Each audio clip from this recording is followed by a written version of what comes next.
Thanks for joining us tonight. I'm Kyle Clark. And I'm Kim Christensen. Kids in the Boulder Valley School District will have to abide by a new phone policy. High schoolers will no longer be able to use their phones at all during the day. 9 News reporter Janelle Finch is here to walk us through the reasoning behind the school board's decision. This policy was already established at the elementary and middle school levels, but starting in January, high schoolers will also be limited in their access to their phones. The Boulder Valley School District wants to leave the ringing to the school bell. This over-reliance on cell phones versus interaction with peers as a troubling trend that is affecting the mental health of students that we serve. The Board of Education passed a ban on phone use for high schoolers during school hours. Not all members were in favor. I've had concerns from the beginning that I have addressed. Nicole Rajpal, board president, was the sole no vote. Rather than starting this conversation with a question about how does access to personal technology devices and platforms impact the educational environment, we started with a solution. She felt the decision was made too quickly and worries the board didn't fully engage with data or the community. I am a process-oriented person, and I love to look at policies that are related together and take the time to really understand the nuance. And the timeline we've set, I do not feel has fully allowed that. The policy does allow for supervised technology use for educational purposes, and board members noted there may be other changes in the future. But for now, motion passes. Phones will just be extra weight in a student's pocket. Earlier this year, the National Education Association found that 90% of educators were concerned about the role phones and social media played in worsening students' mental health. Kyle? I don't know, Janelle. Something tells me maybe the honor system isn't going to work here. What's their enforcement mechanism? Yeah, they're going to do their best with this. They think right now that they're going to potentially bring in grant funding to invest in phone pouches or even lockers in the future. Phone sniffing dogs is what I would have gone with. All right, Janelle Finch, thank you. You can't just drop a bunch of kids off on the side of the road. I mean, all the kids they were petrified all night and had a hard time sleeping and stuff. I mean, they got abandoned. Last night, we brought you the story of a substitute school bus driver. He blew past every stop on his route, dropped 40 students off from Clear Sky Elementary at a random corner in Castle Rock. That happened on Monday night. A letter went out to those students' families today saying the driver no longer has a job.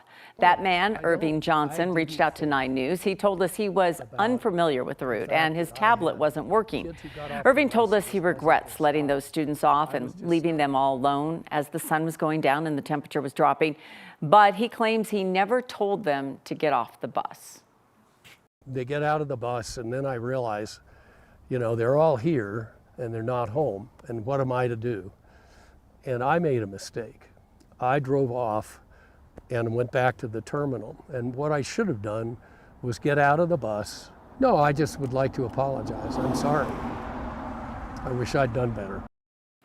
We requested video from inside the school bus. The district says it will not share it because Castle Rock police are still investigating. The Denver Public School Boards will vote on a plan tomorrow to close 7 schools and restructure 3 others. It's a plan that could cost them teachers. DPS says the teachers at the schools that are closed are guaranteed a job within the district so long as they've had at least 3 years of positive evaluations. They'll still have to apply elsewhere, but they'll be given first priority for interviews. Teachers without that 3-year positive track record are not guaranteed a job within the district, and the teachers union is concerned about that. We have a middle school and high school competing against the middle school and high school just literally blocks away. But then as they move and they change and they take the programming from here and put it here, they're not bringing those educators with them. Those educators have to find their own job. Maybe they'll apply, maybe they won't. We don't know.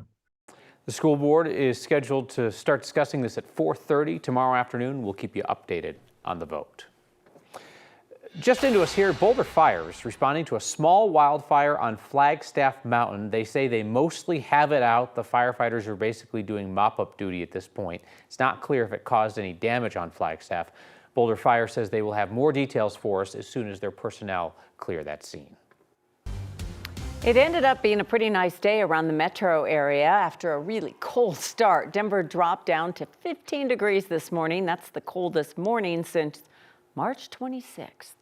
Yeah. March. We knew yesterday was going to be cold, and then I just had this magical thought that today was going to be warmer, like from the start, which is nonsensical, Kathy. Woke up this morning and was like, whoo, Get it. that was Kinda something. Ease up a little. I know we have a lot of darkness and time for that cold air to settle in when the sun is setting just after 4:30 in the evening and not coming up until just before 7 a.m. So yes, it was clear, it was cold, and not a lot of wind. And so that 15 degrees this morning, not a record, but close. And that was, again, the coldest temperature we've seen in months. But with a southerly wind flow today, temperatures warmed into the 50s. And without that cold wind blowing, it actually felt a little bit better than that in some areas today.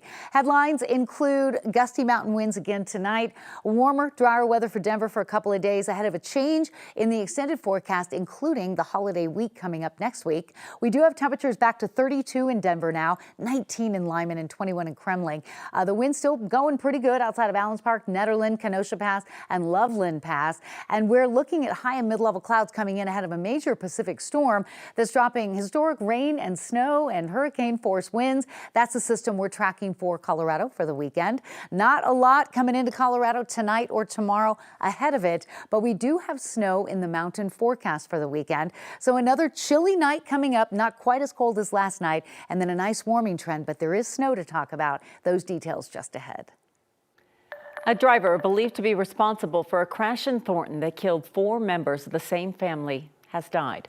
Police announced today that the person passed away nearly 2 weeks ago. They still haven't identified them. This crash happened October 26th at the intersection of Thornton Parkway and Washington Street. Police say a Subaru crashed into an SUV, causing an explosion. A couple and their 10 and 15-year-old daughters inside the SUV died at the scene. Police say now that other driver has died and they cannot pursue criminal charges. On mostly empty roads, they follow people late at night. An elite team of undercover Thornton police officers tasked with, among other things, trying to nab car thieves. 3 times in less than a year, their surveillance has ended in violence, and it's been miles outside of Thornton. 9 News Investigates reporter Chris Vanderveen and producer Aaron Adelson spent weeks examining not just those cases, but the actual paths taken as well. Washington 83rd southbound, we have like a little Infinity SUV that's kind of driving a little bit weird with no plates, it looks like. In the dead of night, A a hunch brings the undercover officers I don't think he came out yet. to life. Tim, I haven't seen him. Like he just came out and made a left turn. Thornton's impact team is once again on the move. Yeah, left turns are go on. GPS data tells us the route the unmarked trucks take as they follow the car with the missing plate out of Thornton into Denver and onto roads like I-25 and Federal and Alameda. 17 miles into it, and in yet another city, the quiet surveillance ends. Not so quietly. They push the car off the road, jump out of theirs, and then shoot and kill 2 trying to jump out of the cornered car. The woman has a gun in hand. The man does not. Just the way that he was shot. Frank and Deneen Vihil's son, Joby, died with a head wound so big, I can't explain it. It's just, no officers felt the need to revive him. I don't know how to put it into words. We know that he didn't deserve that. Nobody deserves that. Following him all the way from Thornton, it doesn't make any sense to me. As 9 News Investigates found, it's hardly the first time the impact team has lived up to its name. You're under arrest! Show me your hands! It is a team, according to records we found, devoted to dealing with fugitive apprehension and motor vehicle theft. And it is a team we found that has a knack for confusing people along the way. Where you shot, man? Like this time, when team members shot and wounded a man in Denver, much to the surprise of police officers in Denver. This car missed to Thornton and he hit the retaining wall. Oh, this is a nightmare. And the shooting happened here in Denver, so our shoot team has to work it. Put your hands up! Months later, Douglas County Sheriff's deputies finished what the impact team started. 2 in the car, 1 shot and wounded by deputies. The other went on to tell investigators she had no idea who was following them out of Thornton that night. Have you ever seen an undercover car look like that? No, I have not. Okay. Undercover work with unmarked cars carries risk because while those who do it know they're officers, those being followed might not. Then the question becomes, who are you and why are you following me? Because in your mind, you're thinking I'm a potential victim. So then that makes you become defensive. Former police officer turned police trainer David Thomas says this undercover team doesn't do a great job of staying undercover. It was obvious to the suspects that they were being followed. You guys want me to take that turn with him, or do you want me to? While we don't know what either Joby Vigil or the driver was thinking the night the two died back in April, thanks to GPS data we obtained from the impact team, we do know this. All right, just turned eastbound. He's making a U-turn. He's on Cedar and Federal. While in Denver, the car under surveillance at one point doubled back. Northbound Federal.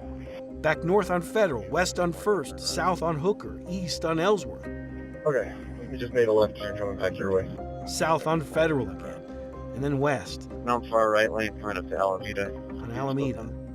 One big loop. I look at that and I feel like that looks like they may know they're being followed. They absolutely know they're being followed, and that's why they took the detour. Thomas says it's at this point the surveillance needed to end, if only to clear up some possible confusion. So the best practice is, as far as I'm concerned, is have a marked unit available to be able to assist you in the stop that you're going to make.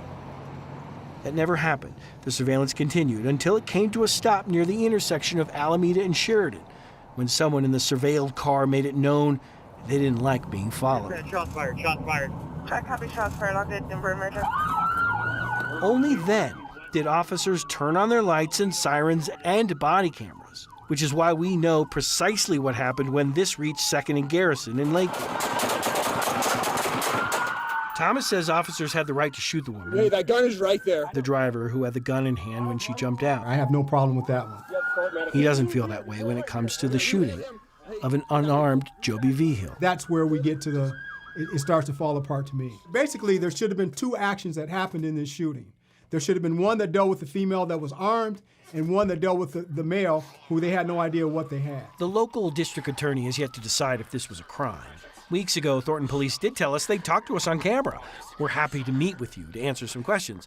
And then weeks later, they too doubled back. We will be declining your request. Our GPS data tells us the impact team routinely takes their unmarked trucks outside of Thornton, leading to confusion in places like Dacono, where one man said he thought the team was someone else trying to hurt him. Is this going to continue? Joby Vigil's parents are hardly convinced the team's efforts are worth the cost. They say the path officers took that night tells them this feels less like surveillance and much more like something else. He was stalked. Our son's dead. And we want those answers, like what reasons could they give us for what they did to our son? Not only did Thornton police back out of that interview, they've refused to answer any additional questions, including one the Vigils find critical. Has there been any review of the impact team's tactics in light of this double shooting? The family's lawyer told us this was at best a traffic ticket when the surveillance started. A lawsuit is certainly possible moving forward. In the studio, Chris Vanderveen, 9 News.